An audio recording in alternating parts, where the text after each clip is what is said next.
noite a todos. Que a paz seja convosco. Que a paz se estenda à sua casa. Livro de Marcos, capítulo de número 14, versículo de número 17. Marcos 14, versículo 17. Deus em Cristo abençoe a igreja, abençoe o pastor Pedrão, abençoe todos os irmãos da sala musical, abençoe o irmão Milton, está o casal abençoado de Quincheira, Eloy, Lola, Deus abençoe. Me acompanha também o casal de irmãos e amigos, Douglas, Larissa e o seu filho Carlos, Deus abençoe. Deus abençoe a senhora e ajude, com força, para que o nome do Senhor seja sempre glorificado. Rafael, que é meu irmão, Deus abençoe, e que a bênção de Deus se estenda a cada família aqui representada. Marcos, capítulo de número 14, versículo de número 17, leremos até o versículo de número 19. Depois nós leremos um texto em João, capítulo de número 6. Marcos 14, 17, quem achou, diga amém. Amém. Ao cair da tarde, foi com os 12. Quando estavam à mesa e comiam, disse Jesus: é verdade vos digo que um dentre vós, que come comigo, me trairá. E eles começaram a entristecer-se e a dizer-lhe, um após o outro: porventura sou eu? E eles começaram a entristecer-se e a dizer-lhes um após o outro: porventura sou eu? João, capítulo de número 6. João, capítulo de número 6, versículo de número 67.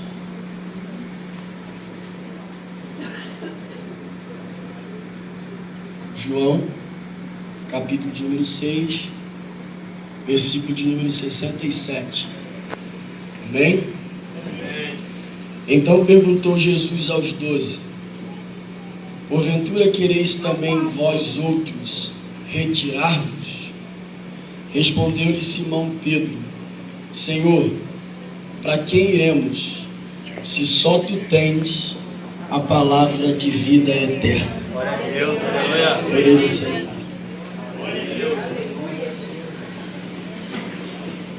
Os evangelhos, ou o evangelho, na visão dos 4 evangelistas, que escrevem a vida e o ministério de Jesus com relação ao homem. Os evangelistas, cada um deles, dentro da visão e da inspiração que o Espírito Santo lhe proporcionou, eles vão deixar para nós algo a respeito da vida e do ministério de Cristo. Nós vamos encontrar dentro dos evangelhos Jesus em especial, dentro desses 4 evangelistas, Jesus passeando pela terra e deixando para nós ensinamentos. Você vai encontrar Jesus passeando em Mateus, passeando em Marcos, Lucas e João. Os 3 primeiros evangelistas que escrevem o Evangelho, eles são conhecidos como evangelhos sinóticos, porque eles têm a mesma linguagem e tratam de assuntos semelhantes. Já o Evangelho de João tem a ideia de apresentar um Cristo mais prático, de forma resumida.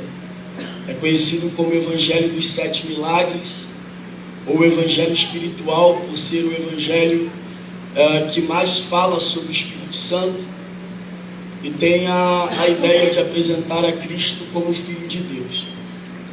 Quando você lê Mateus, Jesus passeia ali como o rei prometido. Quando você lê Marcos, ele passeia como servo sofredor. Quando você lê Lucas, ele passeia como um homem perfeito. Quando você lê João, ele apresenta e passeia como o verbo de Deus ou o filho de Deus. A ideia dos evangelistas é mostrar para cada um que vai ler as Escrituras que este Cristo é verdadeiro, é poderoso, é fiel, é justo, é grande, é eterno e não abandona os seus. Você vai encontrar no Evangelho a Jesus passeando como o Salvador do perdido, o Senhor a ser obedecido e o modelo a ser seguido. Cristo manifestado em carne ou encarnado, ele não vem à terra ser Deus, ele vem à terra ser homem. Ele já é Deus por excelência. E Paulo escreve aos Filipenses dizendo que quando ele vem à terra, mesmo sendo Deus, ele não tem por usurpação ser igual a Deus, mas se esvazia de si mesmo, toma a forma de homem e de servo, obediente até a morte e morte de cruz. O escritor aos Hebreus diz que Cristo, ou em Cristo, está a imagem visível do Deus invisível, e que quando ele vem até nós, ele é semelhante aos irmãos, carrega a mesma natureza humana que os homens carregaram, para que hoje fosse o nosso sumo sacerdote e pudesse interceder por nós e também nos dar graça e socorro no tempo oportuno. Então, quando Cristo encarna, ele não vem simplesmente ser Deus, porque ele já é Deus por excelência. Ele vem se fazer homem, se fazer carne e habitar entre nós. Paulo, na sua teologia, em uma das cartas, ele chama Cristo de o último Adão, mostrando a semelhança que Cristo tem com o primeiro. O primeiro Adão é o Adão do Éden, de Gênesis. O último Adão é o Adão do Calvário, do Evangelho. Eles são extremamente parecidos. Por exemplo, se você consegue notar a igualdade dos dois, quando você percebe algumas coisas, como por exemplo, quem é o pai do Adão do Éden? Deus. Quem é o pai do Adão do Calvário? Deus. O nascimento do Adão do Éden é miraculoso. O nascimento do Adão do Calvário também. O Adão do Éden, ele tem uma atitude e condena toda a humanidade. O Adão do Calvário tem uma atitude e libera graça para toda a humanidade. A diferença entre o Adão do Calvário e o Adão do Éden, ou o Adão do Éden e o Adão do Calvário, se chama serpente. A diferença entre o Adão do Éden e o Adão do Calvário está em como se trata a serpente. O Adão do Éden ouve a serpente. O Adão do Calvário pisa a serpente. É a forma que eles tratam a serpente que vão diferenciá-los. Porque o Adão do Éden deixa a serpente chegar até o seu ouvido. O Adão do Calvário não deixa ela passar da sola do seu pé. Porque o Adão do Calvário sabe que se você não esmagar aquilo que te afasta de Deus, aquilo que te afasta de Deus vai te esmagar. Então o Adão do Calvário, o Adão do Éden, é o homem dando errado. Todo homem que quer dar errado deve seguir o Adão do Éden. O Adão do Calvário é o homem dando certo. Logo, se todo homem quer dar certo, ele precisa andar segundo o Adão do Calvário. É por isso que Paulo diz: sede meus imitadores, não porque eu imito o Adão do Éden, mas porque eu imito o Adão do Calvário. Então, em Cristo nós temos a ideia de como viver para a glorificação de Deus e para o bem da nossa própria vida. Quando você lê o Evangelho, você vai ver Cristo andando nos seus 3 anos e meio de ministério, demonstrando 3 coisas de forma muito clara na Bíblia. Primeiro, a sua compaixão. Quem olha para o ministério de Cristo não consegue enxergar um Cristo carrasco. Quem olha para o ministério de Cristo no Evangelho não enxerga um Cristo carrasco. Quem olha o ministério de Cristo no Evangelho enxerga um Cristo compassivo. Um Cristo que a psicologia vai dizer que tinha empatia, se colocava no lugar do outro, sentia a dor do outro. Compaixão é sofrer com, sofrer junto. A ideia de Cristo se colocar no lugar do outro vai até o Calvário, quando a cruz que era nossa, Ele arranca a gente de lá e entra no nosso lugar. Então Cristo é um Deus compassivo, cheio de misericórdia. A compaixão de Cristo é algo tão extraordinário que você conhece a Bíblia tanto quanto eu e sabe que todas as vezes que Jesus operava um milagre, Ele dizia: a tua fé, a tua fé, a tua fé, a tua fé. Mas há um milagre dentre os tantos que Jesus fez, que Ele não usou fé e nem declarou fé de ninguém, mas Ele fez por compaixão, que é o milagre da multiplicação dos peixes e pães. Quando Ele olha para a multidão, o texto diz que Ele se enche de íntima compaixão e vai multiplicar os pães por compaixão, porque Jesus percebe que aquele povo veio atrás da palavra, e sabendo que o povo veio atrás da palavra, Ele diz: já que veio atrás da palavra, eu vou liberar o milagre.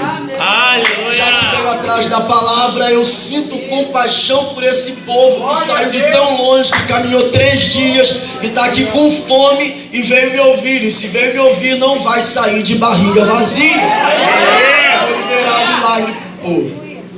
Então, primeiro, compaixão. Talvez a expressão máxima de compaixão de Cristo esteja em relação ao seu ministério, tirando a cruz, esteja no que diz respeito à mulher adúltera, quando ela se apresenta a Cristo e a lei dizia que Ele devia apedrejá-la, e Ele olha para os fariseus e diz para eles: quem não tem pecado, atire a primeira pedra. Alguns usam essa expressão, quem não tem pecado, atire a primeira pedra, para defender os seus pecados. E aí diz: ah, se você não tem pecado, você atira, para defender os seus próprios pecados. Mas quando Cristo usou essa expressão, quem tem pecado atira a primeira pedra, Ele não está defendendo a adúltera, porque senão Ele não diria para ela depois: vai e não peques mais. Jesus não está defendendo a adúltera, Jesus está mostrando a condição de todo ser humano. O que Ele está dizendo para os fariseus é o seguinte: o pecado dela você já me contou, vocês têm algum para me contar? Meu Deus. Se vocês não tiverem nenhum para me contar, vocês atiram a pedra.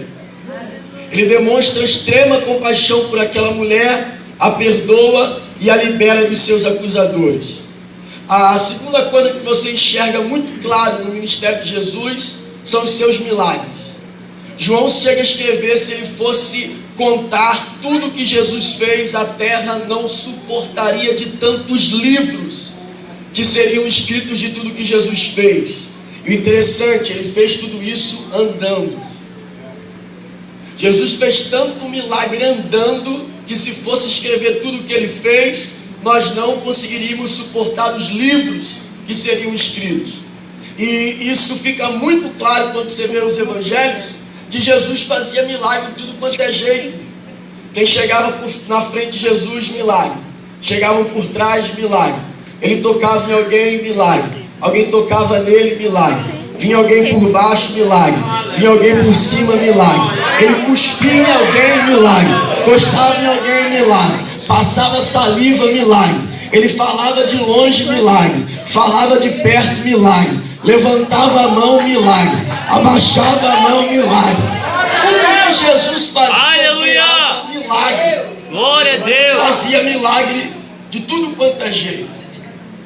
Talvez o mais nojento de todos os milagres seja o do cego de nascença, onde a Bíblia diz que ele cospe no chão, faz lama com a saliva e o pó e passa no olho do cego. Você imagina os fariseus olhando para aquilo? Eles já chamavam Jesus de porco, porque ele não lavava a mão. Imagina ver Jesus cuspindo no chão. Imagina ver Jesus fazendo lama com a saliva. Imagina Jesus pegando aquela lama com a saliva e passando no olho no outro. Quem está de fora está dizendo que porcaria, mas o cego está dizendo, estou sentindo a mão do mestre aqui. É por isso que tem coisa que Deus não deixa a gente ver. Porque se talvez Jesus fosse fazer isso com um surdo, o surdo ia dizer, no meu ouvido você não toca isso não, porque ele estava vendo. Então tem coisa que Deus só faz quando a gente não vê. Aí quem está de fora diz assim, que bagunça, mas quem está de dentro diz, é Deus que está trabalhando.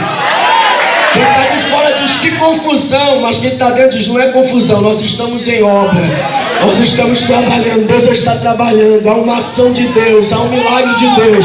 Parece que está tudo fora do lugar, mas aquele que tem o controle não saiu do trono, está sentado lá, sabe o que está fazendo e vai fazer milagre.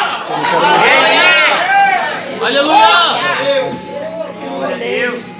A terceira coisa que chama a atenção no ministério de Jesus, além da sua grande compaixão, do seu poder para milagre, era a sua autoridade no ensino.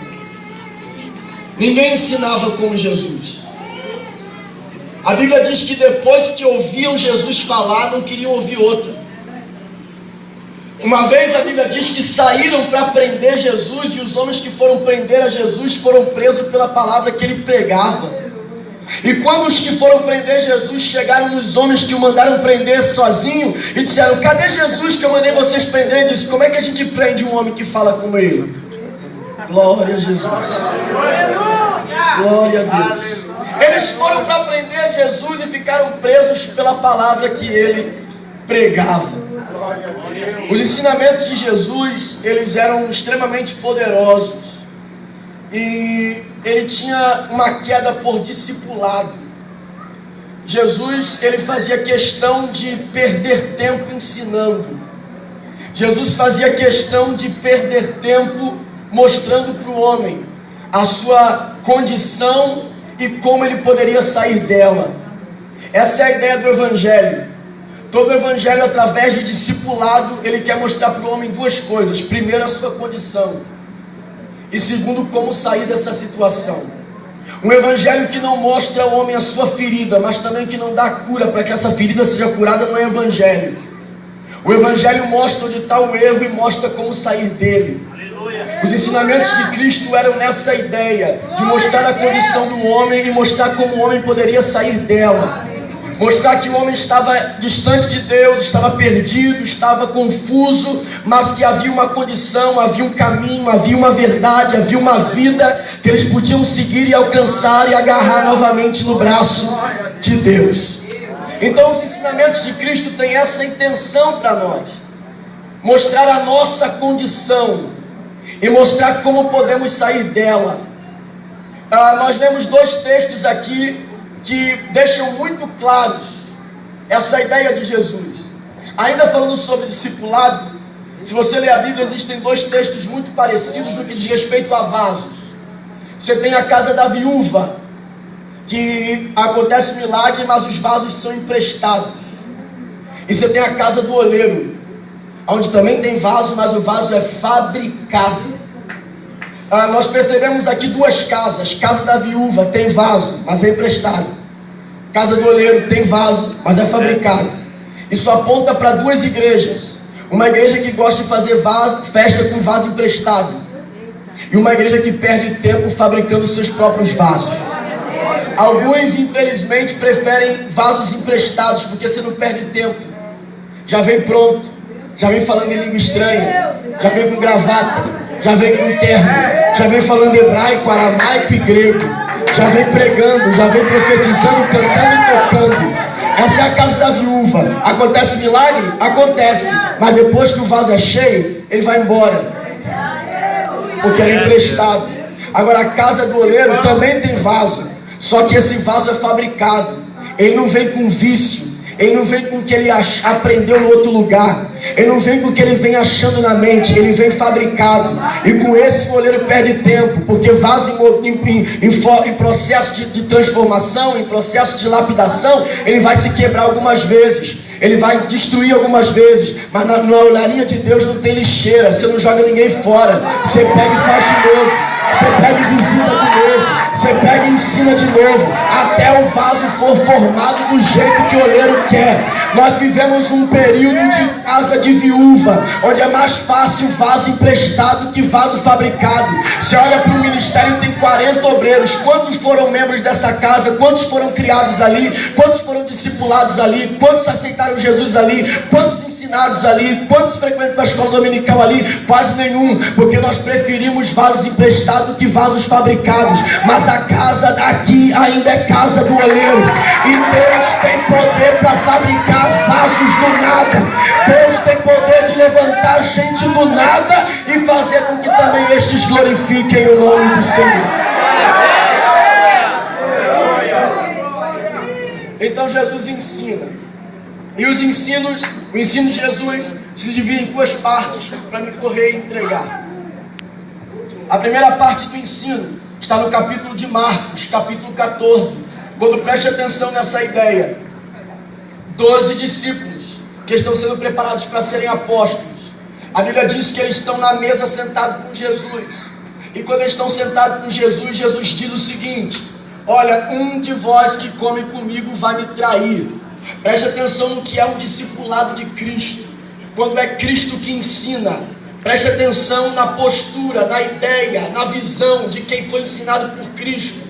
Quando Cristo abre a boca e diz, um de vós vai me trair, o texto diz, e um após outro iam dizendo, sou eu, sou eu, sou eu, sou eu, sou eu. Porque esse evangelho que diz, isso é para ele, isso é para ele, isso é para ele, isso é para ele, isso é para ele, isso é para ele, isso é para ela. Não é o evangelho de Cristo. O evangelho de Cristo não aponta o dedo para o outro. O evangelho de Cristo aponta o dedo para mim. Está falando comigo, quer mudar a mim, quer tratar comigo. A palavra é para mim. Ele está conversando comigo, ele está tratando de mim. Cada um dos apóstolos e discípulos dizendo, sou eu, sou eu, sou eu. O que é que os discípulos estão mostrando aqui? Primeiro, os discípulos estão mostrando que foram ensinados por Cristo, que ele não está formando juízes, ele está formando discípulos, que o discipulado não é faculdade de direito, que o discipulado é faculdade para pregadores que também são pecadores igual a todo mundo. E ele está ensinando aos discípulos que essa é a condição de todo mundo. Quando Cristo diz, um de vocês vão me trair, eles entendem, todos nós estamos na mesma condição. Glória a Deus. É Deus. É por isso que Pedro se arrebenta. Porque quando Cristo disse para ele, não para os outros, disse para ele, você vai me negar. Ele disse, eu? Aí se ele disse, eu não vou, seria uma palavra de autoridade. Mas quando ele disse, eu não vou, qualquer um desses aí vão. Eu não. Aí aquele que disse que nunca ia fazer, fez 3 vezes na mesma noite. Porque ninguém está isento de errar. Ninguém está isento de trair. A primeira parte do ensino de Cristo é mostrar a condição do homem.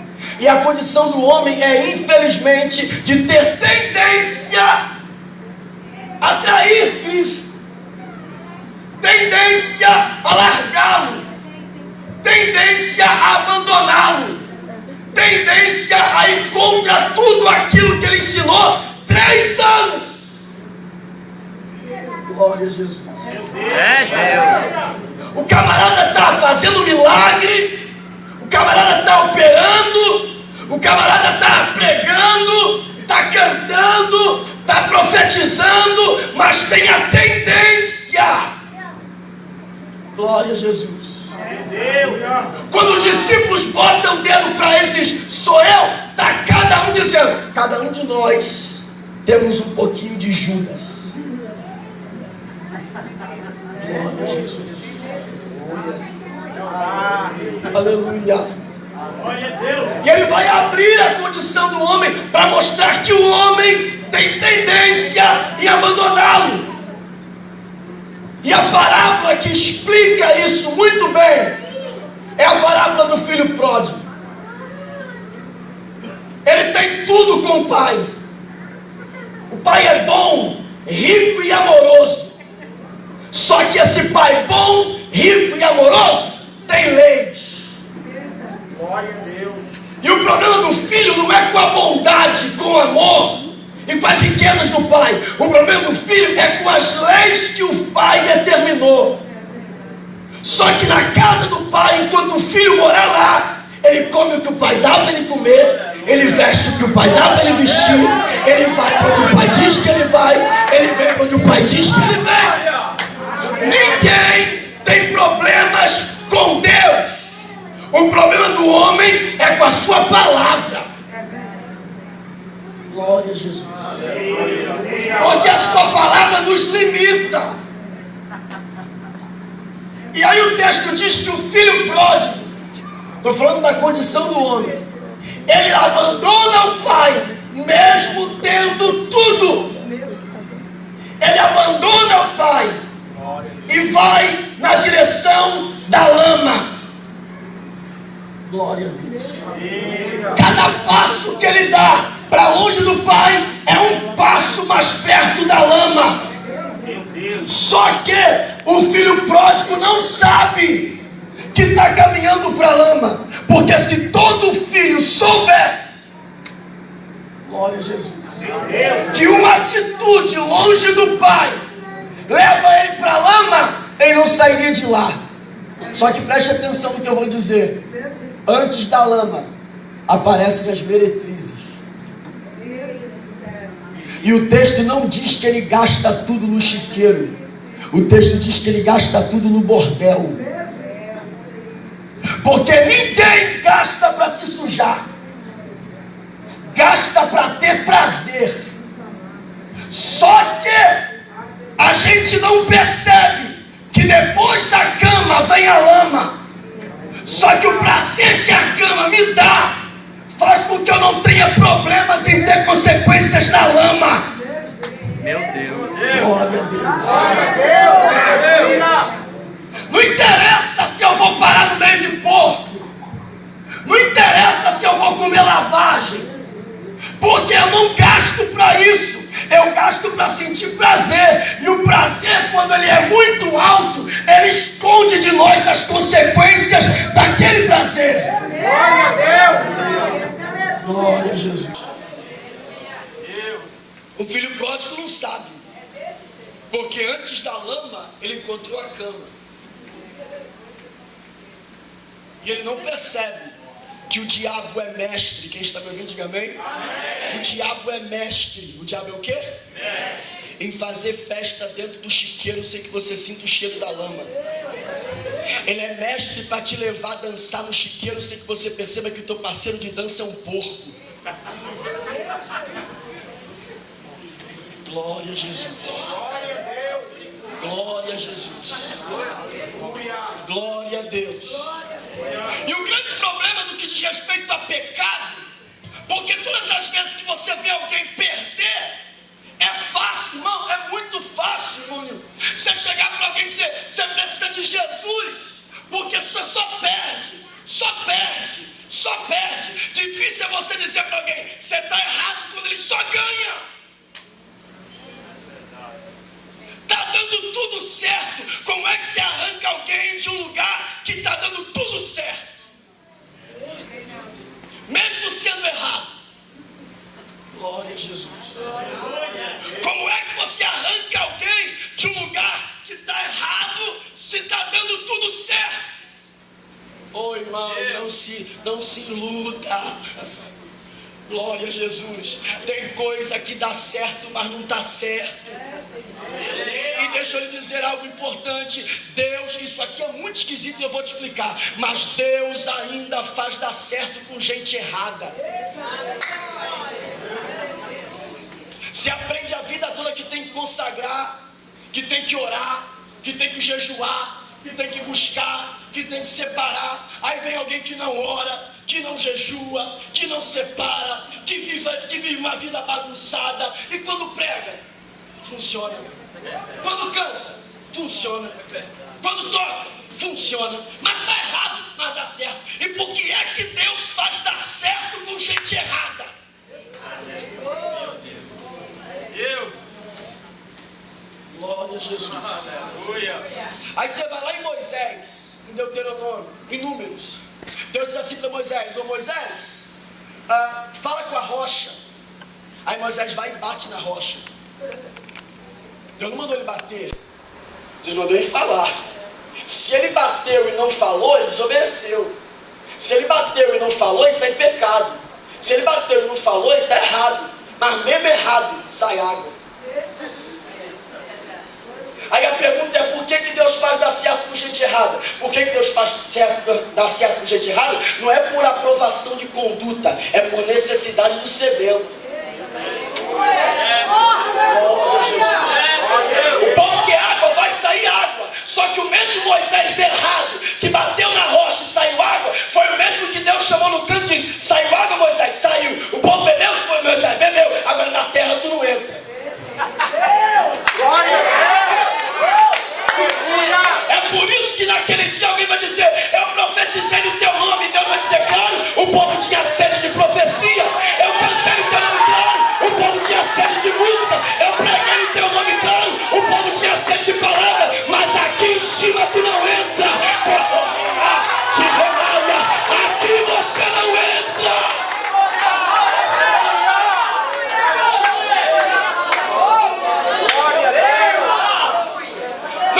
Irmão, em nome de Jesus o Cristo, não é atividade que salva.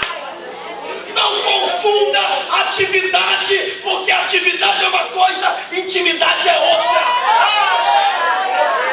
O que eu estou fazendo aqui é atividade.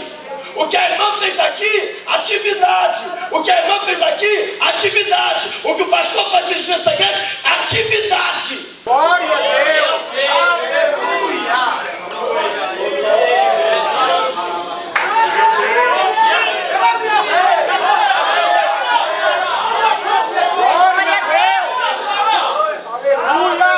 A condição do homem é uma condição pecaminosa. E que o homem, infelizmente, pelo prazer que o pecado lhe dá, não percebe que está errado. Vou dar um exemplo.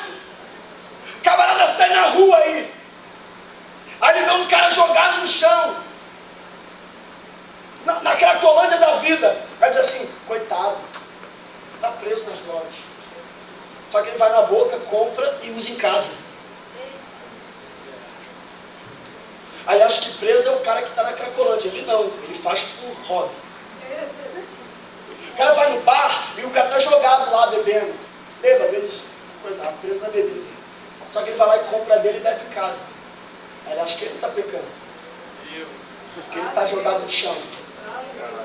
Olha, a menina olha para a outra menina e diz assim: essa menina é demais, misericórdia, sai com um, com dois, com três, com quatro, com cinco. Aí diz: e você? Não, só fico com o meu namorado. Ela acha que não está pecando, porque ela só transa com ele. Só que pecado não é a quantidade de vezes que eu faço, é a prática.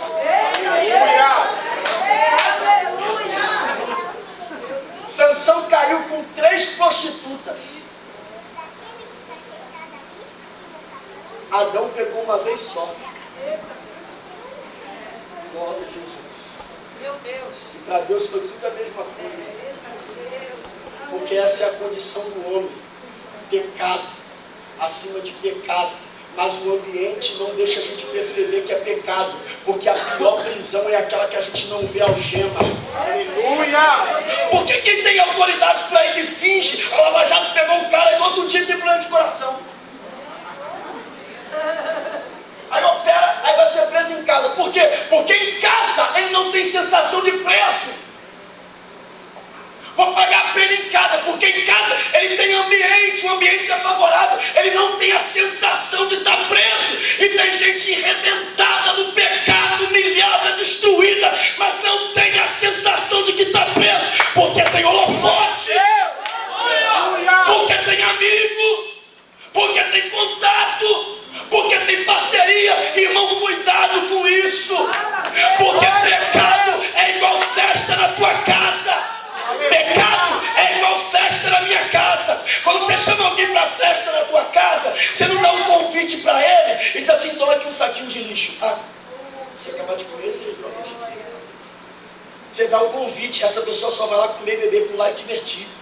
Ela não tem obrigação de nada. Quando você chama alguém na tua casa por educação, não é só vai lavar o prato, você não precisa não. Você é convidado. Fica aqui. Não precisa nada. Fica aqui. Pecado é igual festa na minha casa, é igual festa na tua casa. Na hora de diversão, todo mundo vem, todo mundo aplaude, todo mundo está perto, todo mundo tira uma casquinha. Só que depois que todo mundo vai embora da festa, quem limpa o lixo é você. Aleluia. Glória a Jesus. Aleluia. Quem limpa a sujeira é você. Quem tem que limpar a casa é você. Quem tem que se arrumar é você. Quem tem que dar o jeito de limpar o nome é você. Quem tem que dar o jeito de assumir filho é você. Quem tem que dar o jeito de melhorar a situação é você. Por quê? Porque na hora a gente não pensa em nada, porque a gente gosta de pecado. O pecado é bom demais. Se pecado fosse ruim, ninguém pecava. Pecado é maravilhoso. Só que é as consequências dele que é o problema. E deixa eu lhe dizer algo aqui para terminar. Falar dessa parte, falar da outra e terminar. Jesus olhando para o povo, estou falando da condição do homem, e disse o seguinte para eles: se o teu olho direito te faz pecar, arranca. Se a tua mão direita te faz pecar, corta. Se o teu pé direito te faz pecar, corta. Isso é uma hipérbole. Não quer dizer que você tem que arrancar o olho, arrancar a mão, arrancar o pé. Ele está dizendo que você tem que ir na raiz do problema. Só que o que é mais interessante nesse texto é porque ele podia dizer, pastor Adriano, só arranca o olho, arranca o pé e arranca a mão. Por que ele faz questão de dizer o olho direito, a mão direita e o pé direito? Por que ele não disse mão esquerda, olho esquerdo, pé esquerdo? Por que ele não disse só olho, mão e pé? Por que ele fez questão de dizer olho direito, mão direita e pé direito? Porque a direita na cultura judaica é o lugar da honra, é o lugar do prazer, é o lugar da felicidade. Lembra de Isaías? Eu sou Deus que te tomo pela tua mão esquerda, direita. Quando Estevão viu o céu aberto, ele viu Jesus assentado aonde? Direita. Quando os bodes foram separados da ovelha, a ovelha vai para onde? Direita. Quando Raquel ia dar a luz ao filho, ela estava quase morrendo, ela disse: o nome do menino vai ser Benoni. Aí Jacó disse: Benoni não, vai ser Benjamim, filho da minha destra, filho da minha felicidade, filho da minha alegria. Direita é alegria, é paz, é honra, é felicidade, é prazer. Aí Deus está dizendo assim: se o teu olho que te dá prazer, aquilo que te deixa feliz, aquilo que te deixa alegre, aquilo que te faz contente, te afasta de Deus, afasta, corta. E ele não diz: eu vou descer para cortar. Só quem tem que cortar é você. Essas conversinhas de madrugada, quem tem que cortar é você. Essas ideias com homem casado, quem tem que cortar é você. Essas coisas pornográficas, quem tem que cortar é você. Essas bebidinhas por aí, quem tem que cortar é você. Essas amizades esquisitas, quem tem que cortar é você. Deus não vai descer para cortar. Quem tem que cortar sou eu. Se me afasta de Deus, então eu arranco de perto de mim.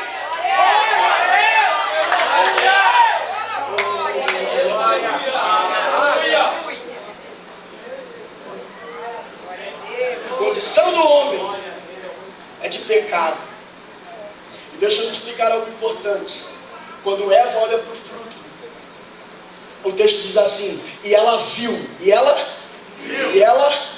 viu que era bom, agradável e desejável. Bom, agradável e desejável. Isso te lembra alguma coisa? Te lembra alguma coisa essas três palavrinhas? Boa, agradável e desejável? Te lembra alguma coisa? Não parece vontade de Deus? Não parece? Porque Romanos 12 diz que a vontade de Deus é boa, agradável e perfeita. Você percebe a diferença? Lá no Éden, a vontade de Eva é boa, agradável e desejável. Lá em Romanos 12, a vontade de Deus é boa, agradável e perfeita. Então a vontade de Eva parece de Deus, mas não é. Glória a Jesus. Glória a Deus. Tem coisa que parece que é Deus, tem coisa que parece que é bênção, tem coisa que parece que é vitória, tem coisa que parece que é milagre, mas é desejo do nosso coração. Aleluia. E quando é desejo do nosso coração, a gente sai retalhando a Bíblia, irmão. Porque isso aqui é manual de instrução para a vida de crente, mas também é a mãe da heresia. Vai questionar alguém para ele vai dizer, para ouvir ele, se ver se ele vai dizer uma palavra bíblica. Diz assim, irmão, você não pode fazer isso não. Não julgueis para que não sejais julgados. Irmão, não vai por aí não. Deus conhece o meu coração. Irmão, não faz isso. Deus não vê a aparência. E a gente vai retalhando a Bíblia de acordo com aquilo que a gente quer, porque a nossa vaidade fala mais alto que a nossa eternidade. Só que Jesus não disse, o homem viverá de alguma coisa que Deus falou. Jesus disse que o homem vive de toda a palavra que sai da boca de Deus. Aleluia.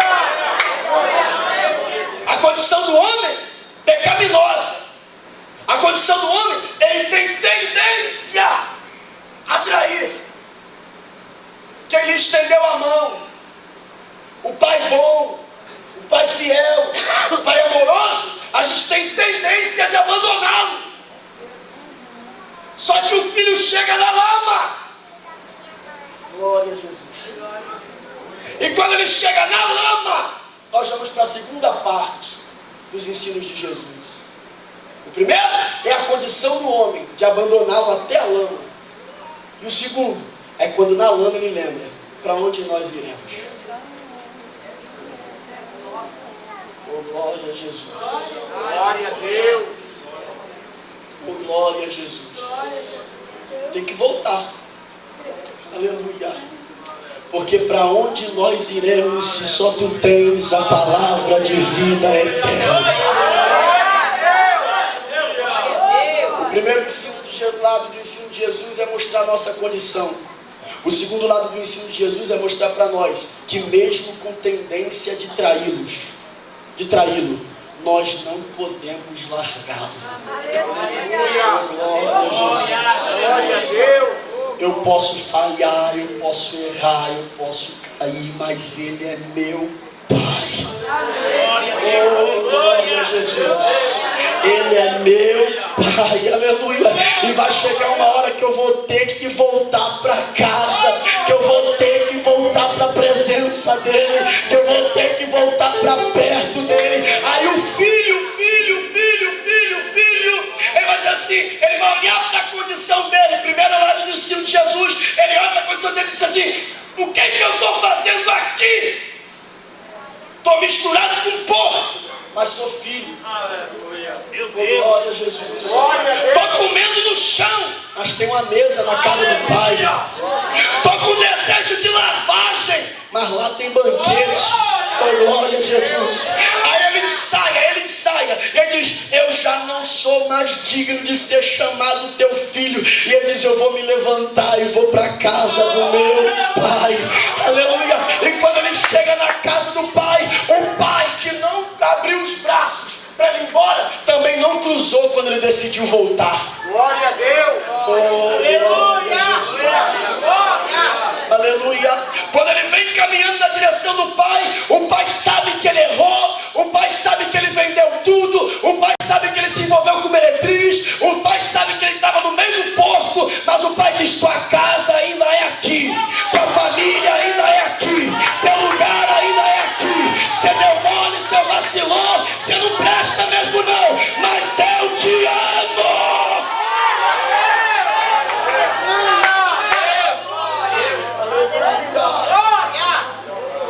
Aleluia. Esse é o Evangelho. O O evangelho não faz de um pregador alguém especial pregando para deficiente. O evangelho é um mendigo pregando para outros mendigos, aonde foi que ele achou pão. Oh, glória a Jesus. Oh, glória a Deus.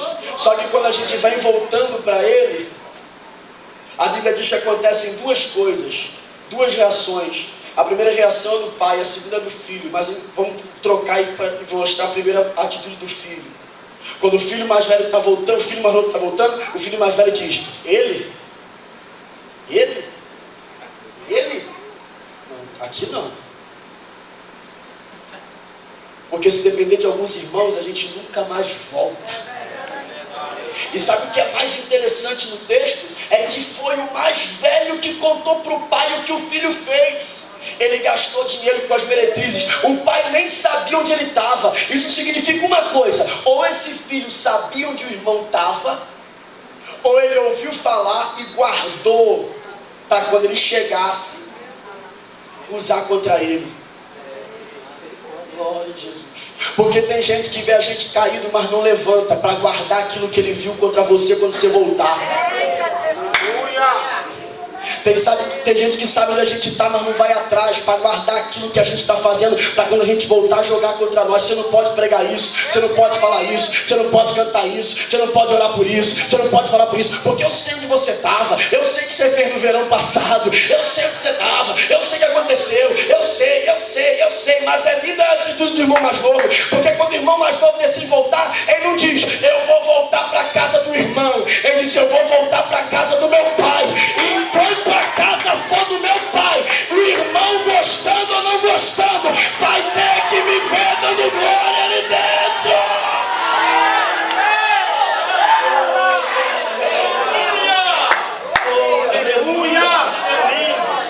A segunda atitude é do pai,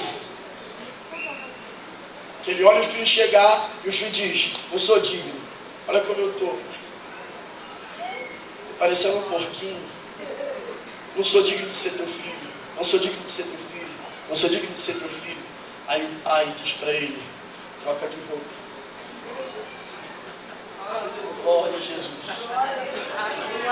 Troca de roupa.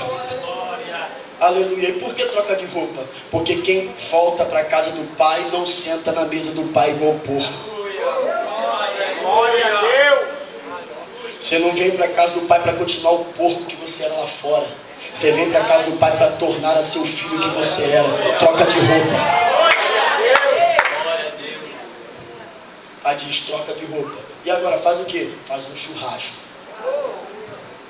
Glória a Jesus. Glória. Jesus é tão crente que faz até parábola com churrasco. Mas faz um churrasco. Não tem quem não gosta de churrasco.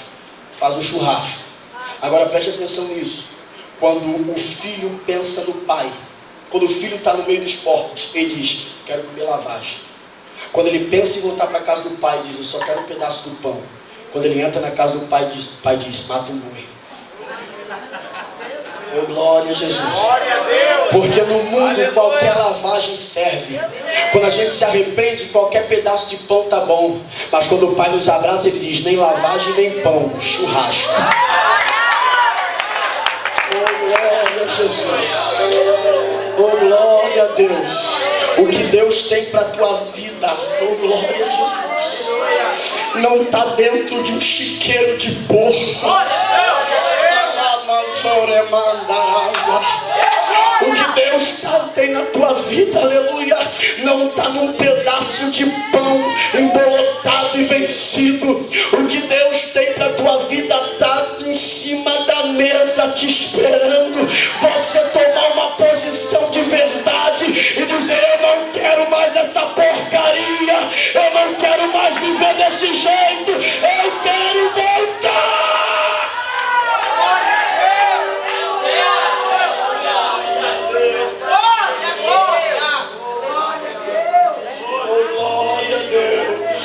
Pegue a mão desse crente do seu lado, por favor. Oh, Jesus. Oh, aleluia.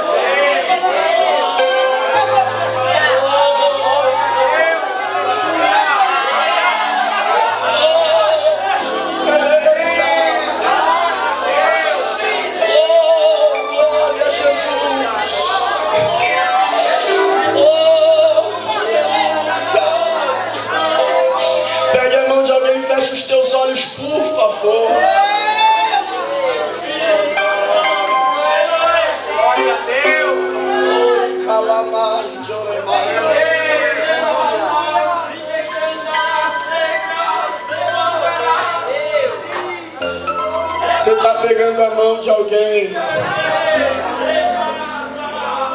que já se sujou, ou que está se sujando, ou que está sujo. Só que você não é o irmão mais velho.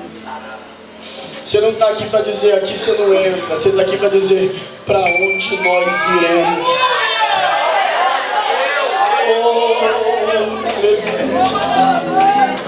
Estou todo arrebentado, estou todo esquisito, estou numa vida toda embolada, estou com umas confusões na minha mente, estou com umas amizades estranhas, estou num relacionamento esquisito, mas para onde eu vou, para onde nós iremos, se só tu tens a palavra de vida eterna?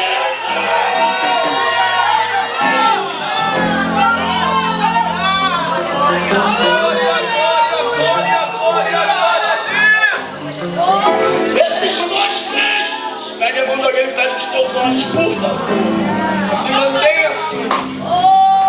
Esses dois textos formam um princípio. Esses dois textos formam um princípio que tem que ficar gravado no teu coração. Esses dois textos formam um princípio que tem que ficar gravado no teu coração. E qual é o princípio? É esse. Deus, eu sei que eu posso até te trair, mas eu nunca vou te deixar. Oh, glória a Jesus. Eu sei que eu tenho tendências ao erro, mas eu quero acertar na tua presença. Eu sei que eu tenho tendências a te abandonar, mas eu não quero te largar. Eu sei que eu tenho tendências a largar a tua presença, mas eu vim agarrar na barra da tua roupa. Eu sei, eu sei.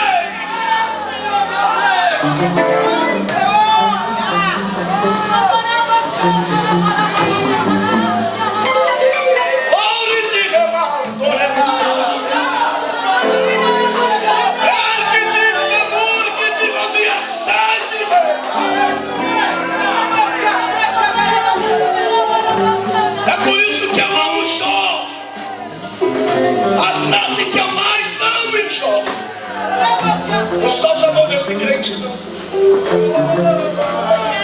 O que eu mais amo em Jó é quando ele diz para Deus: o Senhor me quebrou de todos os lados.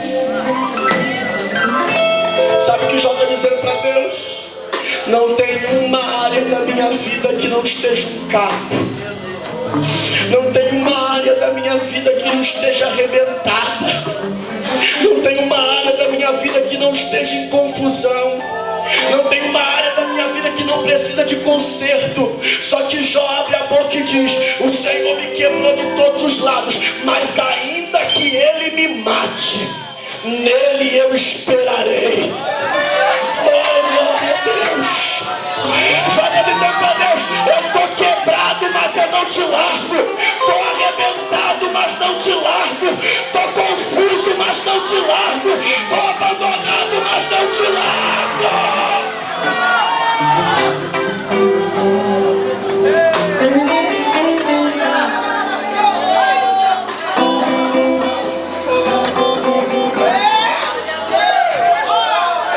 Seja a boca de Deus para alguém. Diga para ele assim, com vontade. Diga para ele assim: você pode até me ver perdendo. Você pode até me ver quebrado. Você pode até me ver doente. Você pode me ver até enterrando alguém.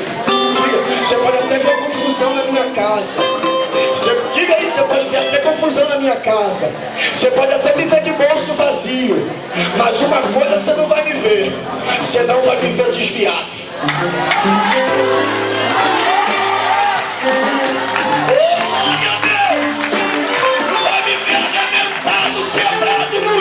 Mas vai me ver adorando o nome daquele que faz, que opera.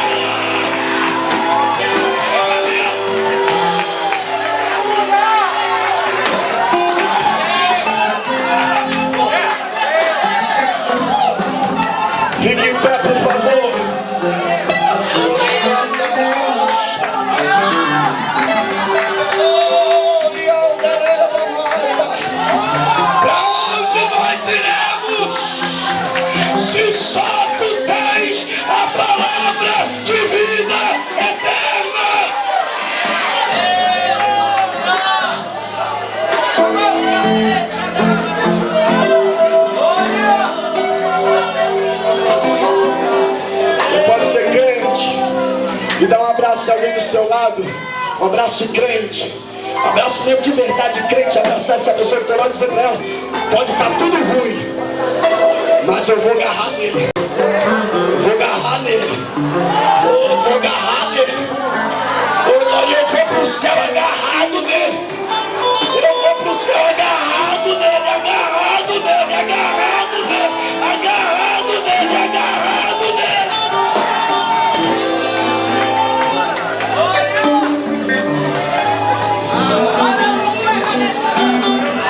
Cadê você que ainda não aceitou Jesus? Tem alguém esta noite que ainda não entregou a sua vida a Jesus e deseja entregar a sua vida a Jesus hoje? Tem alguém aí afastado dos caminhos do Senhor que deseja refazer a sua aliança e voltar para a casa do Pai? Tem alguém esta noite que se sente tocado pelo Espírito de Deus a fazer o caminho de volta?